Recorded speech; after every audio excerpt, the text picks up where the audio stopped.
대림절 마지막 절기를 우리가 함께 지내고 있습니다. 이 대림절은 기다리고 기억하는 절기입니다. 우리 주님의 오심을 기다리고 우리 주님을 기억하는 절기입니다. 여러분, 우리가 무엇을 기억해야 합니까? 우리가 살아가면서 우리의 가슴 속에 품고 살아가는 것이 있습니다. 그것이 좋은 기억이든 그것이 기억하기 싫은 기억이든지 간에 우리의 가슴 속에는 무엇인가를 품고 살아갑니다. 힘들 때는 좋았던 기억을 끄집어냅니다. 그리고 다시금 그 시절이 오기를 우리가 간절히 바라고 있습니다. 그것이 우리 인생에 필요한 부분이기도 합니다. 왜냐하면 그 기억으로 인해서 우리는 새 힘을 얻을 수가 있기 때문에 그렇습니다. 그렇다면 우리 인생에서 겪었던 그 좋은 기억 말고 우리가 또한 우리의 가슴에 품고 살아가야 될 것이 무엇인지 우리는 한번 생각해 보아야 합니다. 특별히 하나님을 믿는다라고 하는 사람들은 그 가슴 속에 다른 사람들과 다른 특별한 것을 품고 살아가는 사람이 되어야 합니다. 성경은 우리들에게 그것을 예수 그리스도라고 말씀해 주고 있습니다. 여러분 가슴 속에 예수 그리스도를 얼마만큼 품고 살아가고 계십니까? 예수 그리스도가 우리 마음에 있을 때에 우리는 기쁠 때도 그 예수 그리스도를 꺼내볼 수가 있습니다. 우리 가슴 속에 예수 그리스도를 품고 살아갈 때에 우리가 힘들 때 우리 입술은 원망과 우리의 머리는 부정적인 것을 생각하는 것이 아니라 우리 가슴 속에 있는 예수 그리스도를 다시 기억해낼 수가 있습니다. 여러분, 우리 모두는 우리의 가슴 속에 예수 그리스도를 품고 살아가는 사람이 되어야 합니다. 바울은 우리들에게 특별히 그것을 이야기해 주고 있습니다. 오늘 우리가 읽은 이 로마서의 말씀은 이렇습니다. 바울이 로마에 있는 그리스도인들에게 쓴 편지입니다.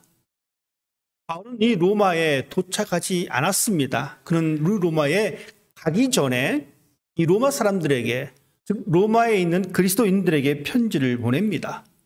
이미 이 로마에는 예수 그리스도의 부활을 믿고 하나님의 백성된 사람들이 모여서 살고 있었습니다. 아마도 초대교회에 핍박이 생기자 유대인들에 의해서 핍박을 받게 되자 사람들이 흩어집니다. 흩어져서 로마에서 그들이 함께 모여서 신앙 공동체를 이루었던 것 같습니다. 그래서 그들은 이 로마에서 함께 예배드리며 교회가 세워졌습니다. 바울은 이 사실을 알고 로마에 있는 사람들에게 편지를 쓴 글이 바로 이 로마서입니다. 바울은 이 로마서를 쓰면서 그 자기 자신을 이렇게 소개하고 있습니다. 1절 말씀입니다. 예수 그리스도의 종 바울은 사도로 부르심을 받아 하나님의 복음을 위하여 택정함을 입었다라고 이야기해 주고 있습니다. 그는 자기 자신을 소개하기를 예수님의 종이다라고 이야기합니다. 그는 자신을 사도라고 명칭합니다. 하나님의 복음을 위해서 택함을 받은 사람이다라고 이야기해 주고 있습니다. 왜 바울이 이 이야기를 했냐면 자기 자신의 존재가 하나님과 동떨어진 존재가 아니라 자기는 하나님과 연결된 사람이라는 것입니다. 바울의 자기의식입니다. 하나님을 믿는 우리 역시 마찬가지입니다. 우리는 과연 어떠한 자기의식을 가지고 있는지, 여러분 스스로가 어떤 사람인지라고 하는 것입니다. 적어도 예배당에 나와서 함께 앉아있는 사람이라면 우리는 바울이 말한 이런 자기 정체성에 대한 것을 귀담아 듣고 우리도 이와 같은 생각을 가지고 살아가야 한다는 이야기입니다. 바울은 자기 자신의 존재를 하나님과 연결된 사람으로 생각했습니다. 그렇기 때문에 그는 어느 곳에 있든지 간에 하나님과 연결된 삶을 살았고 그 생각을 가지고 살았던 사람입니다. 쉬운 말로 하면 측근입니다. 하나님의 측근이라는 것입니다. 대통령의 측근, 여러분 그 사람들이 가지고 있는 자부심은 대단한 것 같습니다. 저는 대통령의 측근이 될 수가 없기 때문에 어느 정도인지 모르겠지만 뉴스를 보게 되면 그 대통령의 측근들이 가지고 있는 그 자부심을 조금 볼 수가 있습니다.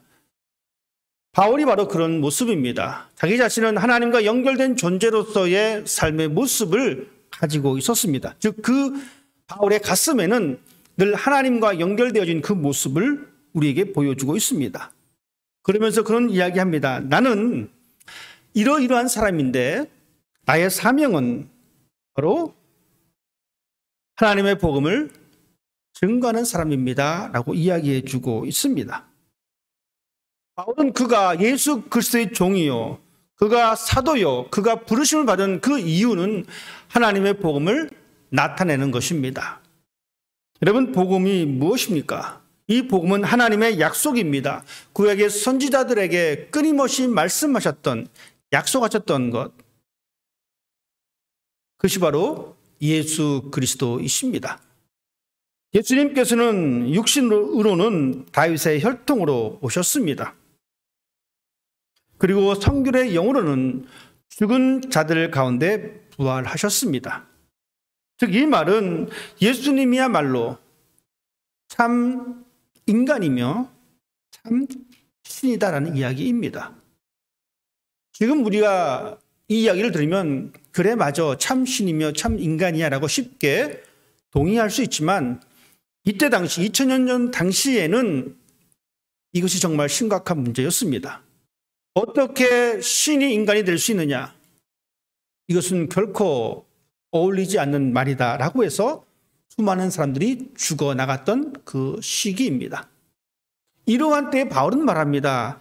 하나님께서 약속하신 구약 선지자들을 통해서 주셨던 그 약속하신 대로 예수께서 오셨는데 그분이 바로 육신으로 이 땅에 오셨고 영으로는 하나님께서 부활시키셔서 하나님의 능력을 보여주셨다라고 말씀해 주고 있습니다. 그리고 그분이 바로 주다. 바로 그 예수가 우리의 주인이다라고 선포해 주고 있습니다. 바울이 말한 주, 즉 복음의 핵심인 예수 그리스도, 이 복음은 어느 때 사용되어져 왔냐면 새로운 황제가 즉위하는 그것을 나타내는 단어이기도 합니다. 이 복음은 기쁜 소식이라고 하는 의미입니다. 기쁜 말, 기쁜 이야기입니다. 즉 새로운 황제가 즉위한 것이 그 사람들에게 큰 기쁨이었습니다. 또한 전쟁에서 승리한 그 소식이 그들에게 기쁜 소식이었습니다. 그래서 사람들은 복음을 이야기할 때에 새로운 황제가 즉위해서 이제 우리가 좀 더 편하게 살 수 있겠다라고 하는 그 생각을 가지고 있었습니다. 사람들은 이 새로운 황제 앞에 굴복하고 엎드렸습니다. 그리고 이 황제 앞에 충성을 맹세했습니다. 왜냐하면 이 황제가 모든 것을 다스렸기 때문에 그렇습니다. 즉 황제를 통해서 그들은 그들의 생존을 결정지을 수 있었던 그러한 시대입니다. 황제 외에는 기쁜 소식이 될 수가 없었습니다. 황제 외에는 주인이 될 수가 없었습니다. 일반 백성들의 주인은 황제입니다. 그런데 바울은 말하기를 그 황제가 주인이 아니다라고 이야기합니다. 초창기 기독교인들은 그런 의미에서 이 황제 숭배를 거부했습니다. 바울은 말하기를 황제가 주가 아니라 바로 예수가 주다라고 이야기하고 있습니다.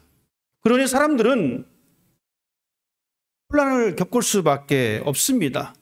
그동안 로마 황제를 주인으로 알고 믿었는데 이제 예수 그리스도가 새로운 주인이다라고 하는 이 소식에 거부감을 일으킬 수밖에 없었습니다. 로마를 지배했던 사상은 팍스 로마나입니다. 즉 로마 안에서 평화를 이루는 것입니다. 로마의 힘 안에서 안정을 이루는 것입니다. 로마를 떠나서는 평화를 얻을 수 없고 로마를 떠나서는 안정을 누릴 수가 없습니다. 왜냐하면 수많은 사람들이 그 로마 황제에 깃대어서 살아왔기 때문에 그렇습니다.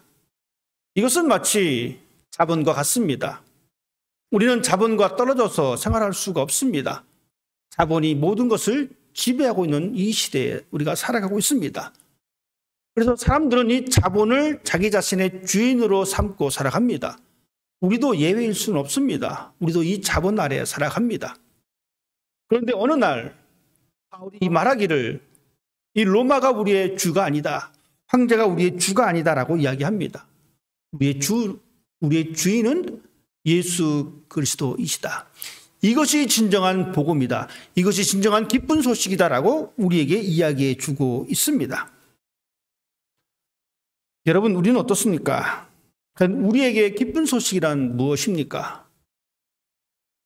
정말 예수가 우리에게 기쁜 소식이 될 수가 있는지, 아니면 여전히 자본이 우리에게 기쁜 소식으로 남아 있는지, 우리는 우리의 진정한 기쁜 소식이 무엇인지 발견하고 선택할 필요성이 있습니다.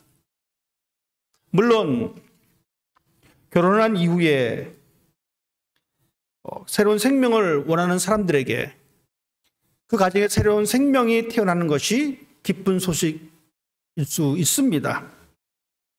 건강이 좋지 않은 사람에게 건강이 회복되었다는 것은 정말 기쁜 소식일 수가 있습니다. 전쟁의 신음 속에서 고통받는 그 사람들에게 전쟁이 끝나고 휴전이 되고 삶의 안정과 평안이 올 때에 그것을 기쁜 소식이다라고 이야기할 수가 있습니다. 하지만 그것이 궁극적인 기쁜 소식이 될 수는 없습니다. 시간이 지나면 우리는 그것에서 참된 기쁨을 누릴 수 없을 때가 또한 다가옵니다. 그렇다면 과연 우리들에게 기쁜 소식, 우리들에게 복음은 과연 무엇일까? 그것은 바로 예수 그리스도일 수밖에 없습니다. 하나님의 임재입니다. 그것이 우리의 진정한 기쁨입니다. 하나님이 우리와 함께 하시다. 성경은 우리들에게 그렇게 말씀해 주고 있습니다. 보라, 처녀가 잉태하여 아들을 낳을 것이요 그 이름을 임마누엘이라 하리라. 임마누엘, 그것을 번역하면 이렇습니다. 하나님이 우리와 함께 계시다. 하나님이 우리와 함께 계시는 것이 복음이다라고, 즉 예수 그리스도가 우리와 함께 있는 것이 기쁜 소식이다라고 성경은 우리들에게 분명히 말씀해 주고 있습니다. 그렇기 때문에 우리 모두는 그 예수 그리스도를 기억하고 그 예수 그리스도를 가슴에 품고 살아가는 사람이 되어야 합니다. 그 예수님이 무엇을 하셨는지, 성경은 우리에게 그 예수님께서 하신 것에 대해서 말씀해 주고 있습니다. 복음의 핵심은 성육신입니다.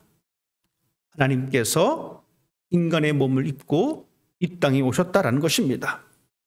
그 하나님이 우리의 죄를 위해서 고난을 받으셨고, 그 하나님이 우리를 다시 살리게 하시려고 부활하셨습니다.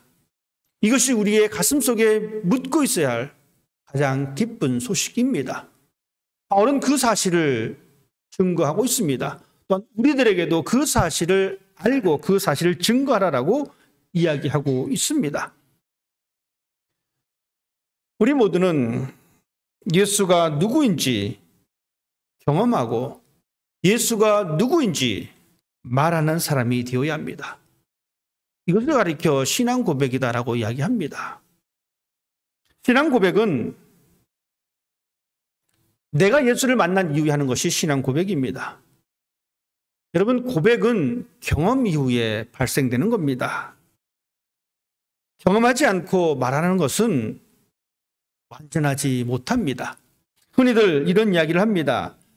책으로 사랑을 배운 사람이 있습니다. 사랑에 대한 이론은 많이 알고 있습니다. 하지만 책으로 그 사랑을 배운 것이 아니라 관계 속에서 사랑을 배운 사람은 또 다른 말을 합니다. 더 많은 것을 가르쳐주고 더 많은 감동을 주고 하는 것을 우리는 보게 됩니다. 책으로 배운 사랑, 책으로 배운 섬김, 책으로 배운 헌신, 이것은 올바른 것이 될 수가 없습니다. 진정한 것은 우리의 경험입니다. 경험을 통해서 배운 사랑, 경험을 통하여 배우는 헌신과 섬김, 이것이 진정한 힘을 가지고 있고 이것이 우리의 삶을 더욱더 견고하게 만들어갈 수가 있습니다.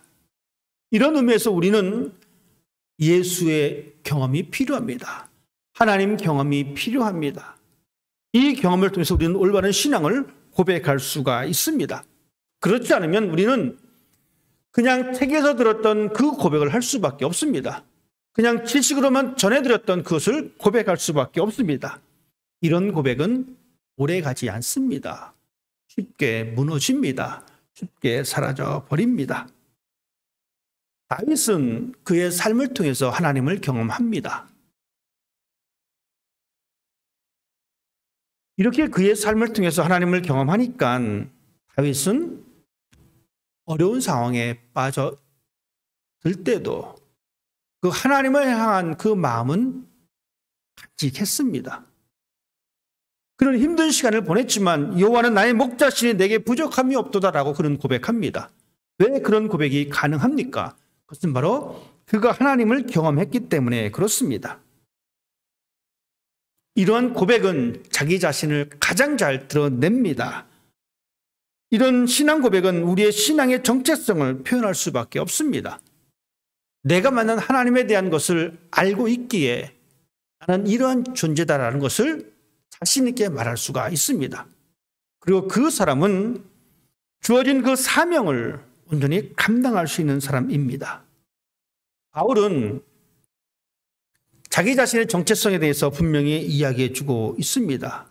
나는 예수 그리스도의 종입니다. 나는 사도입니다. 나는 복음을 위해서 택함받은 사람입니다. 여러분, 이러한 정체성을 알고 있었던 이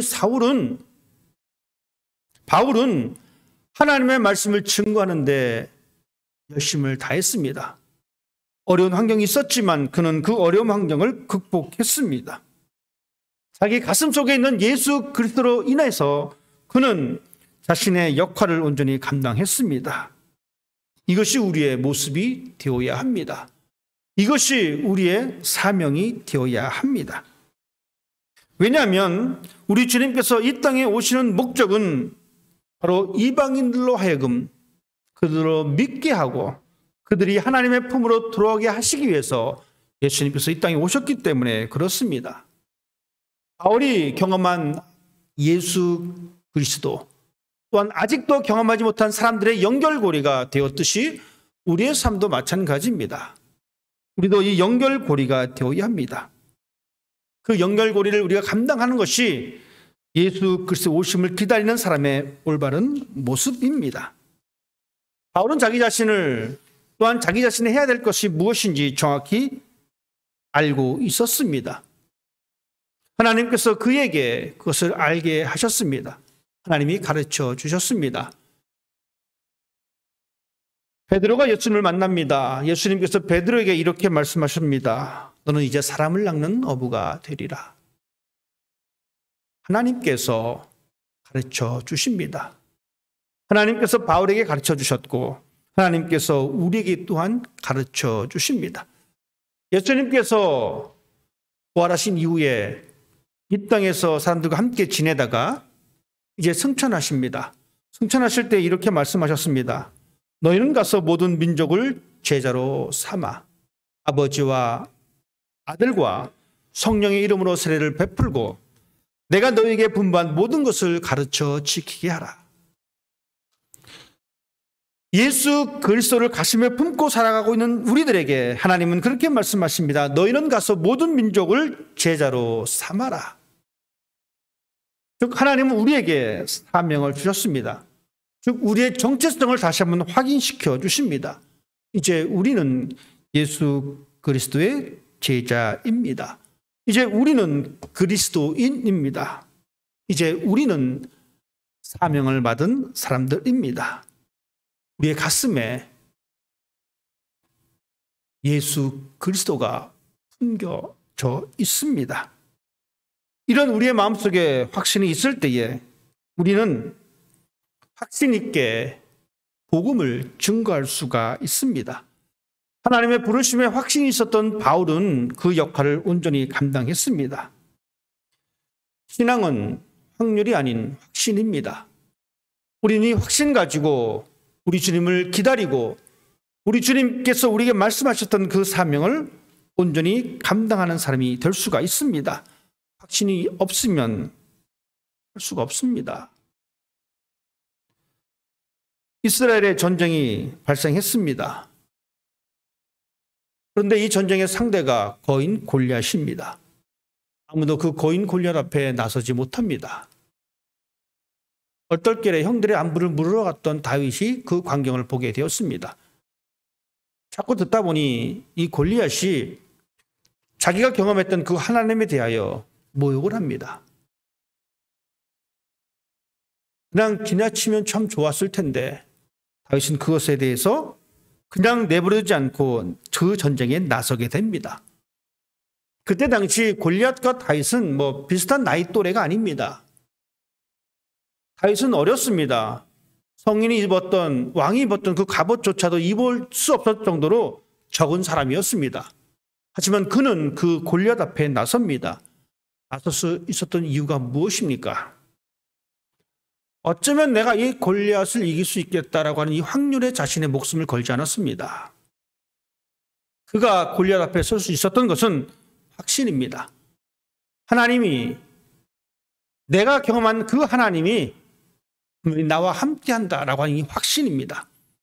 여러분, 이 확신 가지고 나서니까 하나님께서 그를 도우셨습니다. 신앙은 확률이 아닌 확신입니다. 확신이 없으면 감당할 수가 없습니다. 내 안에 예수 그리스도가, 내 가슴에 예수 그리스도가 있다라고 하는 이 확신이 있을 때에 우리는 예수의 오심을 기다릴 수가 있습니다. 내 가슴에 예수가 있을 때에 우리는 그 예수를 증거할 수가 있습니다.